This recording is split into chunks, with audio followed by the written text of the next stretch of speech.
All right, so here we go. So again, if I want to call this a square root of this guy, I would simply again just say -1 plus the square root of 3i squared. And if it equals this guy right here, it must be a square root of -2 minus 2i. So to work this out, again, we just fold this out, or you could find out all the results. But according to the warm-up, it's a little bit faster just to go this route right here. Again, you should have this already written down if you did not. -1 times -1 was 1. -1 times the square root of 3i was square root of 3i times -1.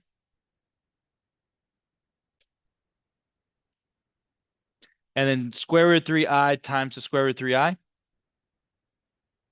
which is just going to be 3i squared because the square root of 3 times square root of 3 would just cancel. The I squared would turn this into a 1 minus 3 gives me, and then negative square root of 3i minus the square root of 3i gives me. Perfect. And we see that it checks out. So again, we did this yesterday, but I just want to verify. If you remember in Algebra 1 or Algebra 2, when you were looking for roots of a polynomial function, roots means what? Graphically, does anyone remember what roots mean? No, not smaller. Does anyone remember what zeros mean? Solutions? That would be product. That would be sum. That would be quotient. Difference. So again, what do roots, solutions, and zeros all mean back in algebra? Graphically, what does it mean? That's in this class, right? They are all real numbers. Well, they kind of learned some different things. We learned real numbers and imaginary numbers in Algebra 2, and then we went a little bit further in depth. Doesn't necessarily have to be an integer. That's not what I'm kind of looking. I'm not looking for what kind of numbers they are. Graphically speaking, a polynomial function has roots, zeros, and solutions. What does that mean? Huh? Linear is a type. Okay, so linear has a solution or it has a huh? No, we can't get kind of close. Well, if I say it, then you'll know the answer because it's just a letter. X what? So you got the letter now. X intercept. It's all about where it crosses the x-axis. So that's what these square roots are. So typically with a quadratic, it always crosses the x-axis how many times? Twice. Now there is some certain situations where it crossed once or it didn't cross at all because it didn't reach that point. But most of the times it reached twice. So this is a square root, but there's actually two square roots, right? Typically, when we take the square root of a number, we usually have to remember what. So let's say I have like x squared equals 4, right? I would take the square root of 4 and 4 would equal what? Or x would equal what? Sorry. 2 or -2 because what's -2 squared? 4. And what's 2 squared? So you don't know how many answers there are. There could be potentially be two. So this has two types of answers. But well, technically you didn't find one. You just proved that it was one. How do I find them? So this is the route we need to go. So as a recall, this is the formula that we developed in the last section. So if I wanted to know z to the nth power, any nth power I wanted, it would be r to the nth power times cosine of n times the argument plus I times sine of n times the argument. And then I'd work that out, whatever that solution was, right? In Algebra 2 and a little bit in this course, we've talked about what is this written as a rational exponent. Rational meaning fraction, exponent meaning the little bitty number. So what's the square root of x written as a rational exponent? Does anyone remember? Huh? 1 over, not 1 over x. So a rational exponent, rational meaning fraction, exponent meaning little number. Good, half power. So we talked about the square root is the same thing as 1 to the half. Cube root would be 1/3. Fourth root would then be 1/4. Fifth root would be, and so on and so on and so on. So this is something we touched a little bit at the beginning of the semester. Something y'all were supposed to hit pretty heavy in Algebra 2 on just how to rewrite radicals and rational exponents. But with that, what would my n be if I was looking for a square root? What would my n represent? 1/2. So here is your new equation when looking for square roots. I can basically find out. So if I'm looking for a square root, that is just z to the 1/2, which would then make this r raised to the 1/2. And then this would be then cosine of the 1/2 of the argument plus I times sine of the 1/2 of the argument, right? And that would give me one of the roots. The issue also comes up is how do I find all the potential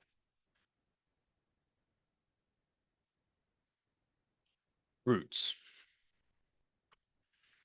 And there's a formula for that as well. So if we call, let's see, best route to go about with this.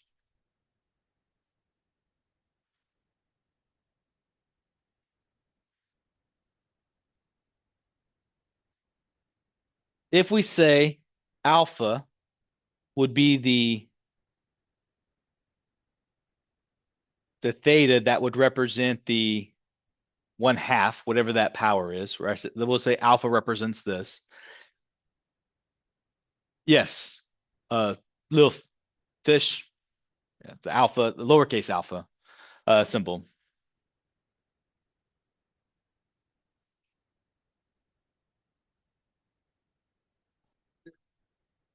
Alpha, oh, sorry, alpha is just a Greek letter.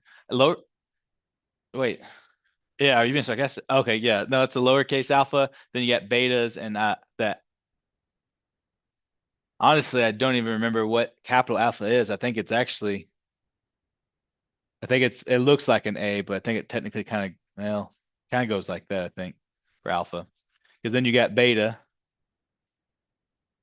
and then sigma.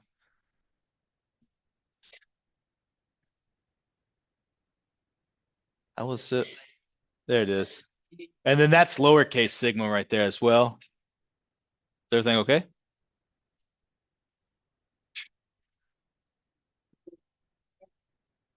I'm not looking back.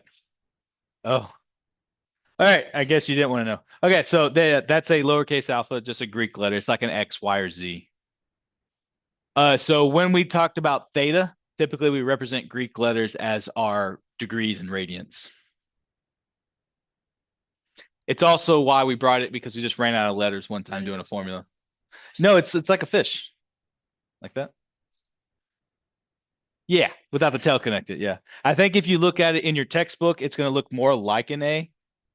Like I don't know. Let's see, like it looks more like that where it's a bigger bubble, but this is actually how it's usually written as. But in a textbook, I think maybe the print has a little bit harder time of drawing it out, but basically a fish. Okay. So let's say whatever that new argument is, we need to figure out what the result will be for that. So the formula that we're going to use here is going to be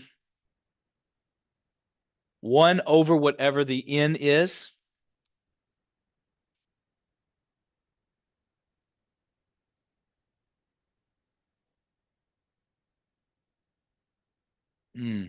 Hold on.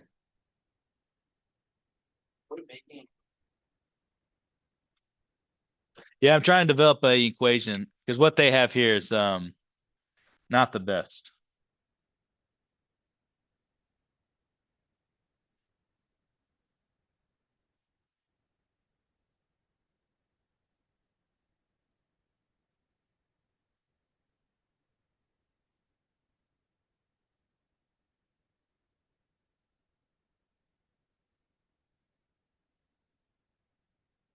Yes. I think it'd be more like 1 over R.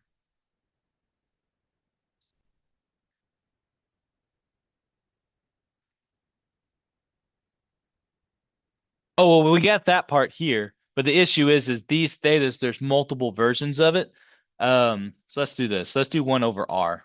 So whatever our R is, we'll do 1 divided by that. But then again, it's not just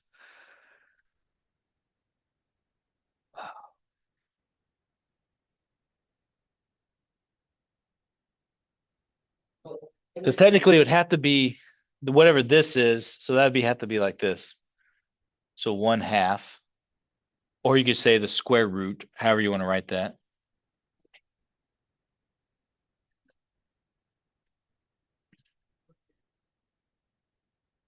Hmm.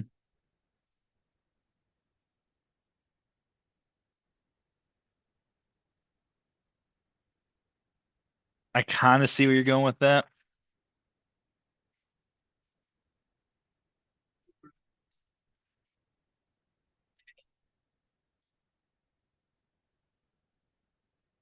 Hmm.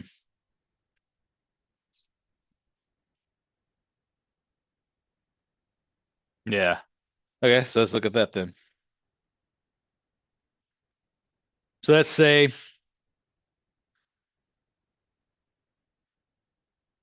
whatever the R to the 1/2 is, once you calculate it, and we'll multiply that to our argument. Now to find all the rest of them, you would have to add 2 pi times this coefficient k. But when it did with this k fluctuates in a sense that if we're talking about square roots, k would be either 0 or 1 to represent the first degree, and then another round of the circle to do the next one. I don't think that still works.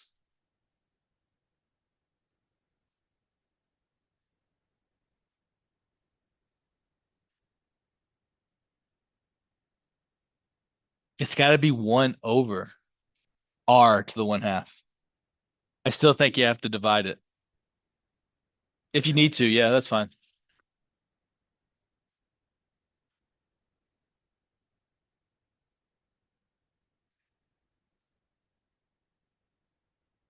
Hmm.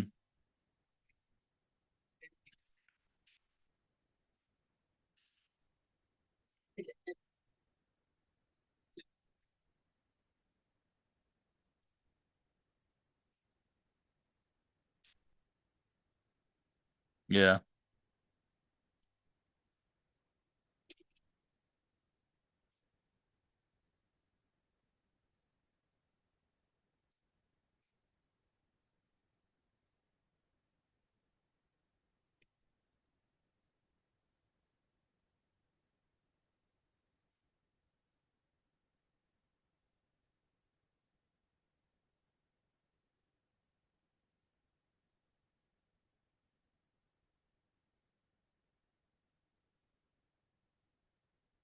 So you're just saying just do the n.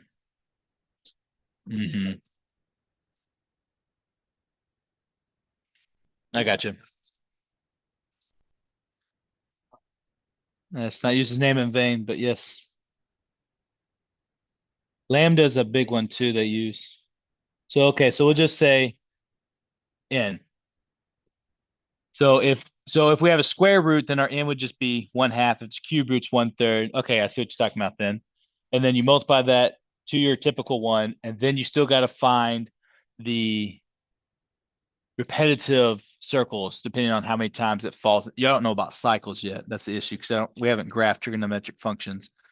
But a trigonometric function is periodic, but it starts repeating itself. So it hits twice and then it'll hit the same twice. But we don't need all those. We just want 0 to 3 6. So let's stick with that one. So I like that one. So we'll stick with here, and if it goes astray, we'll figure out a different one. All right. So but then if it's a cube root, then our k would be 0, 1, and 2 to represent all three of them. And then a fourth root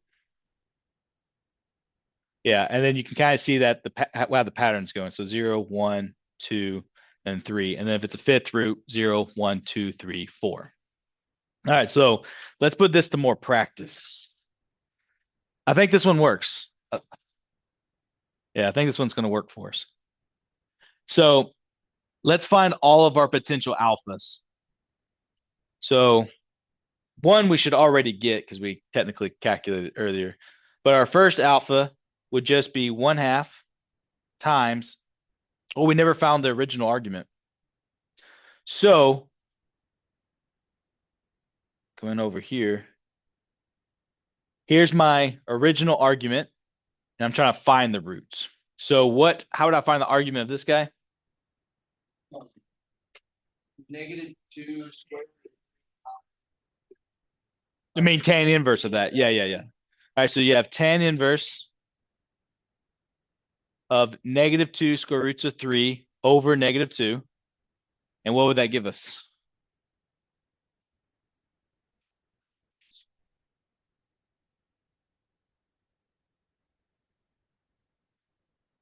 I think this will work. I think this will work out.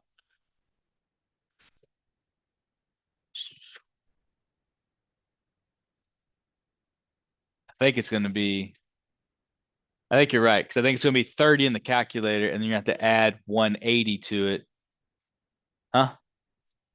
Oh, 60 in the calculator. And then what quadrant is that in? So then we have to do what?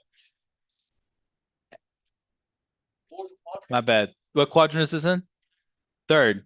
Both of them are negative. Yeah, and then so I'd add 180. Yeah. In my head, I was doing it, but then you're confident, and I just went with it. All right, so then that gives you 240.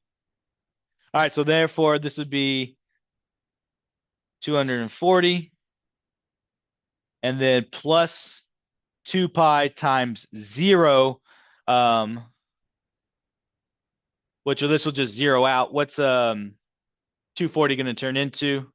Oh, sorry. If I multiply 240 by 1/2, what's it going to give me? 120. So that's one of our answers.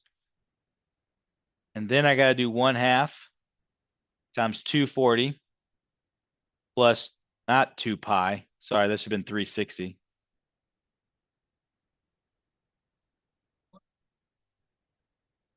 So this right here, this formula, since we're doing degrees, can also be written as 360. It's not going to change anything because it's still going to zero out. But this time I get 360 times 1 because that's my second value. So this time I need to do what's 240 plus 360. Yep. And then what's half of that? 300. Okay, so I was just letting that represent this argument here, these arguments, instead of having to use like theta 1/2. I was just stating, all right, anytime I use alpha, that's going to represent my thetas of my argument for whatever these square roots are. We're trying to find all the square roots. So in your work you're gonna have to do, it's not gonna ask you, is this a square root? It's gonna ask you, what are the square roots of this complex number? So we're trying to develop an equation that will help us find all of them without to a complex number. Yes. So what I've done so far is we knew this. We learned this in the last section. It's found all of our possible not all of them, but z to the 18th power if I wanted to. I could easily find a formula for that. One complex number, right? And then to correlate with this as a square root, we develop this equation as well. But the issue is this theta that's inside is going to change because there's going to be multiple things that happen. Square roots happen twice, cube roots happen 3 times, and a fourth root will happen 4 times. So what I'm trying to do is instead of writing this as alpha 1/2 and having halves here, I just called it alpha. Sorry, so instead of having theta of 1/2, I just called it alpha. There's a new Greek letter. You can write it in this notation if your alpha is confusing you. But this is the equation that we just kind of came up with. We're going to do n whatever that n is, which in this case, since it's a square root, would just be 1/2.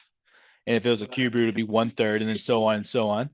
All right, and then from there, that's just going to be whatever your original argument is. So I had to go back and do some work. So I had to find that 240 plus it's written as 2 pi, but 2 pi is the same thing as 360. So 360 times our k. Our first k was a 0. So 360 times 0 is 0. So I just get k is part of the formula because it's going to be it's going to be 0, 1, and then for cube roots, it's going to be 0, 1, 2, and then so on and so on and so on. So when I did this, I got 0, and so then I was really just left with 240. So half of 240 is 120. That's one of the arguments we're going to put in there. And then I get 240 plus 360. So that's going to be 600, and half of that is 300. So that's going to be the other one we put in there. So to give you an idea of what this looks like, do a different color.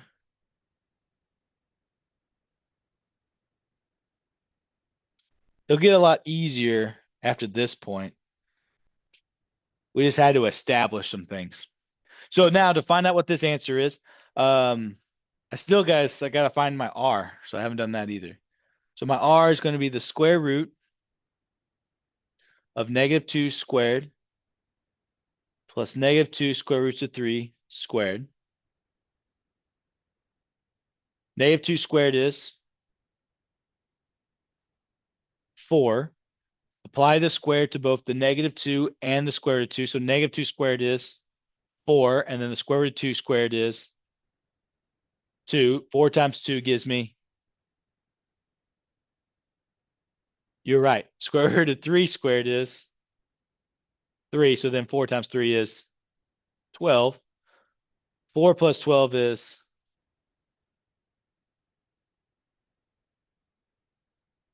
square root of 16 is 4. All right, so that's the original R, but to plug it in this, I have to do the square root of that. That's what that 1/2 n is. So what's the square root of 4? 2. So that becomes now 2 times cosine. I don't think we're going to have to apply that now. Yeah. So now that we've done all this pre-work here, I can just say this is going to be 120 degrees plus I times sine of 120 degrees. And then my other equation would just be 2 times cosine of 300 degrees plus I times sine of 300 degrees. So these would both be your answers in polar form. And then if you had to convert this into rectangular form, you would just go a step further with it. So this would just be 2 times cosine of 120 is,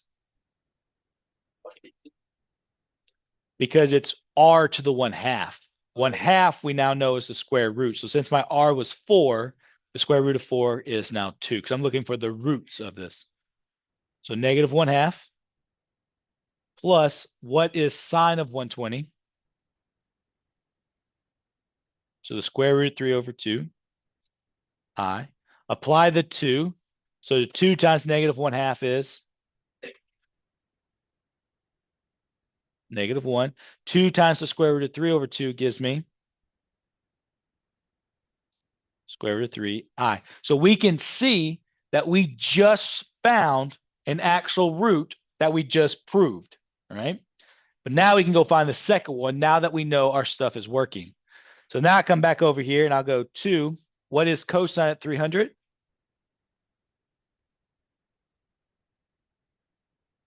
1/2. And what's sine of 300?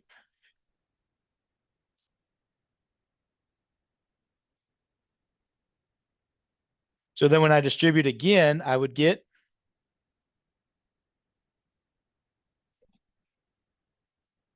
very good. So we get 1 minus the square root of 3i. Now I would love to just say this is going to happen every single time, where you get your answer and you just switch the signs, but it is not that way. Sometimes you get them both to switch. Sometimes one only switches and it's not the opposite. But that's how we just found it. So you wouldn't have to do any of this in orange because you would have your equation. You would just have to go find out what your alphas are and then plug it in. So there's really not that much work we actually did to find this stuff. This was more like this was the entire lecture of the day to figure out how to get an easy solution. Yes. Yes. Yeah, I'm recording. So you'll be able to go back and read it. But let's do another problem, right? We can't just know something from the first time we see it, right? So let's look at, go ahead.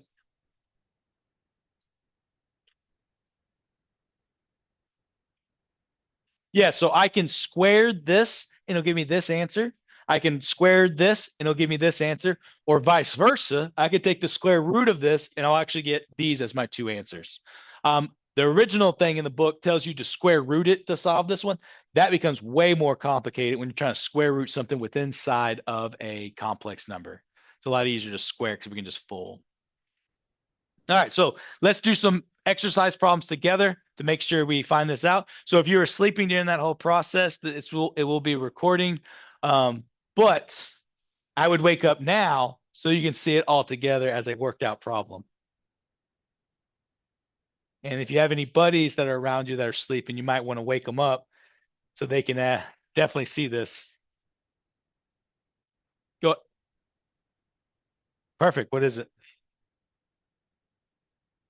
Oh, I didn't realize I had a section in y'all's book. All that work I just did was supposed to be here. I'm bad. Whoopsie. I'll know that for next class. Okay.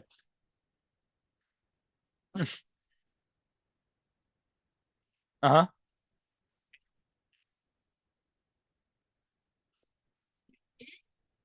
Because you've already halved it. Yeah, that's it. Well, it wouldn't be one over n though. It'd still just be n because it'd be one half. Yeah. Yeah. Yeah. That would work. But you're technically doing what the formula is. You're just doing the math already. Well, we can apply it.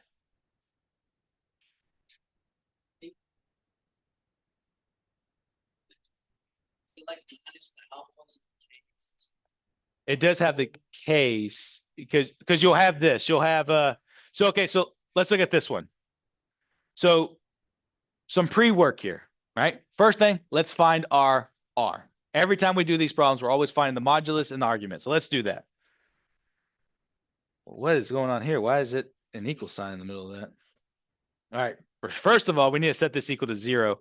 So do you want to add 2 or do you want to subtract 2 squared to 3i here? It doesn't matter which direction. All right. So plus 2. All right. So this will then give me 2 plus 2 square roots of 3i. Any reason why I put the 2 first? Very good. Why did I not put 4 square root of 3i? Can't combine. One's an imaginary number, one's a real part. So I wrote it in this order where the 2 comes first. So I have the a plus the bi. So when I go find my tangent inverse, I have it in the correct order. Yes.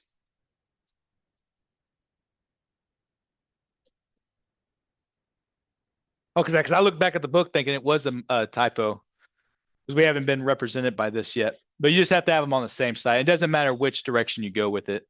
All right. So first thing we're going to do, find our modulus, which will be the square root of 2 squared plus 2 square roots of 3 squared. 2 squared is 4. Apply it to both. 2 squared is 4. Square root of 3 squared is 4 times 3 is 12. Does everyone see how 2 squared to 3 will always give me 12? If you need to write it out, please do so. 4 plus 12 then gives me 16. Square root of 16 is 4. Very good. And then my theta, again, would be just tan inverse of, since we wrote it this way, would be 2 square roots of 3 over 2. And what would that give me? No, this time. They're both positive. It'll just stay 60. Is this the same thing as we had earlier? I don't think they're both positive. Oh, the square root of 3 and then 60. Yep. Can I get a confirmation? Perfect. So 60 degrees, what quadrant is that in? 1. So do I need to do anything with that? Perfect. All right. So now I got my pre-work done. So my formula is R to the 1/2 times actually, sorry. What am I looking for this time? 1/3. I'm looking for the cube root. So this would be r to the 1/3 times cosine of the 1/3 times theta. Here we go. Plus I 1/3 theta. So to find all of the potential thetas, if I don't know, did y'all want to keep using the alphas? I don't at this point. I'd rather. There's going to be three of them. So you have k equals 0, you have k equals 1, and you have k equals 2. Your technique states just take the theta times the n. So you'll take 1/3 times theta, which is 60. What's 1/3 of 60? 120 or 20, right?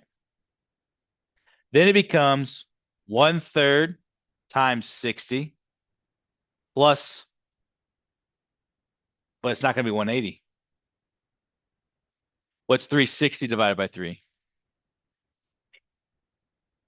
120. Where's the k's come from? So I wrote this in the orange here, but with a square root, there's two answers. You have it at k equals 0 and you have it at k equals 1. K meaning all the potential parts of the answers inside that square root. So if you were to take a square root of a complex number, you would see it cross the x-axis 2 times. We're just going to say the first time is 0, second time is 1. Right? Then you have a cube root. Cube root is going to cross the x-axis 3 times. We're going to say k equals 0, k equals 1, k equals 2. Right? Doesn't matter which one. You don't even if you want to use w instead of a k, you can. You're just trying to find out how many times it's going to cross within a 0 to 360. Right? And if it's a fourth root, it's going to happen 4 times. 0, 1, 2, 3. If it's a fifth root, it's going to happen 5 times. So 0, 1, 2, 3, 4. The k is just part of how many times does it cross the x-axis between a 0 to 360. So with this situation, though, according to the formula we produced, we had n times, what was it like, theta plus 360k, right? Our n in this situation is 1/3. So it's like you're really dividing all these by 3. So that's why I was able to take the 60 divided by 3 and get the 20. But this time it's going to be 1/3 divided by 60 plus 360 times 1 divided by the 1/3. So I don't know. I feel like that's going to make it more confusing by just skipping that step. So I'm going to write it out. I don't know. So I'm going to write it out like the formula says. 1/3 times 60 plus 360 times 1. And then we'll work it out. Well, 360 times 1 is, plus 60 is 420. And then a third of that would be what?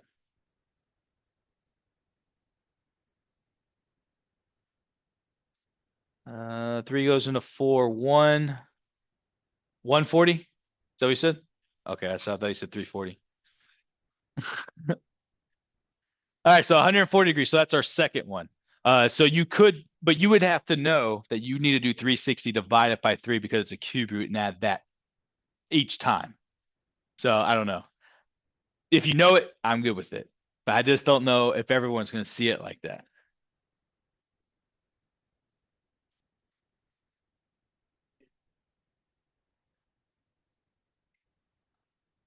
So times theta again, or sorry, times n.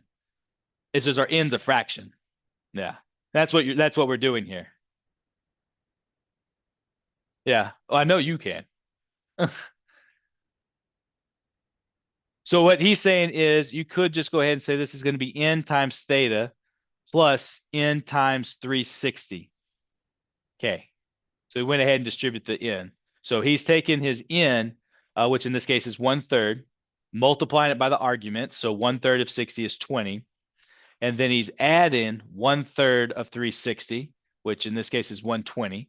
So you could have 20, and then you would add 120, which is 140, and then you're going to add 120 again, which is going to be what? At 260. Yeah, yeah, 120 to this. And so that would be your next one. And of course, if I added 120 again, that would put me at 380, which is outside the realm of my 0 to 360. Yes, sir. Because it's going to give me another answer that's part of the cube roots.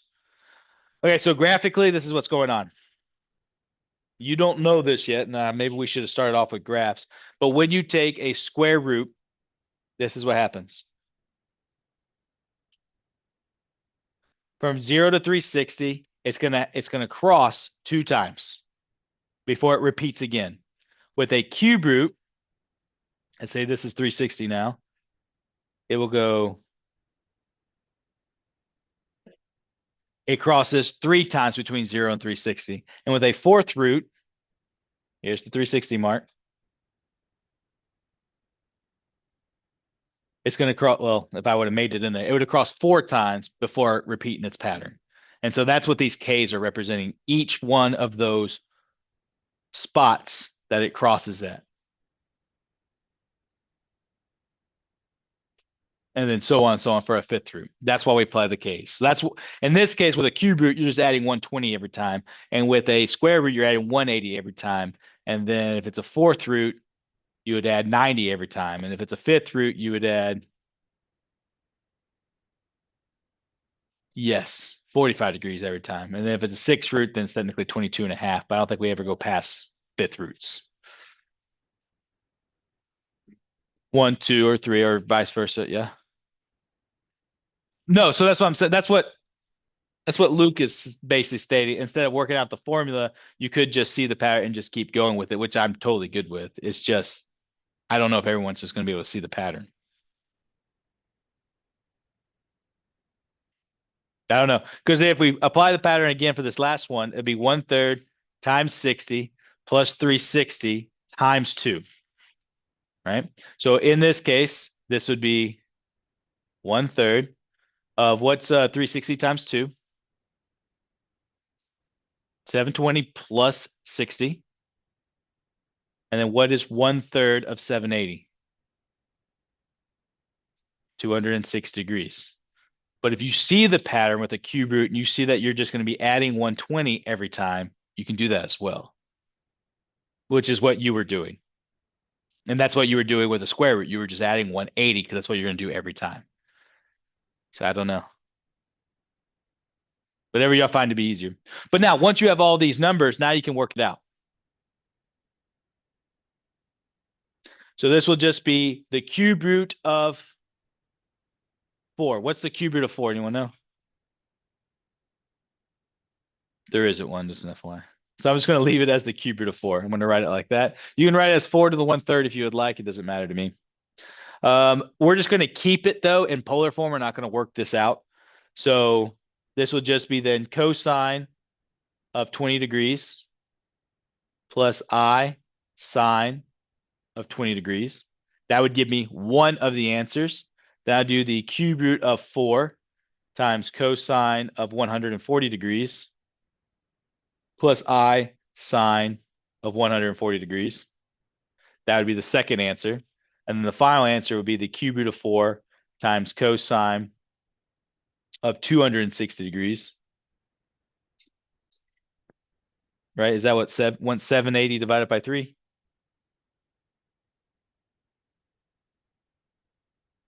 Did that make an error?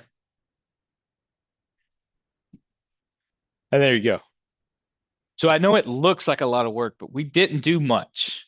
We just found our modulus, we found our argument, and then you just find whatever that root you're looking for. So in this case, I looked for the cube root of my modulus, which I don't have a cube root of 4, so it left it as is. Then I found all the corresponding angles that would fall for a cube root. So in this case, that'd be 20, 140, and 260. And this is not always going to be the answer, but you will be always adding 120. All right. So we'll do some more of these tomorrow before moving on to lesson 20. Y'all enjoy the rest of the day, guys.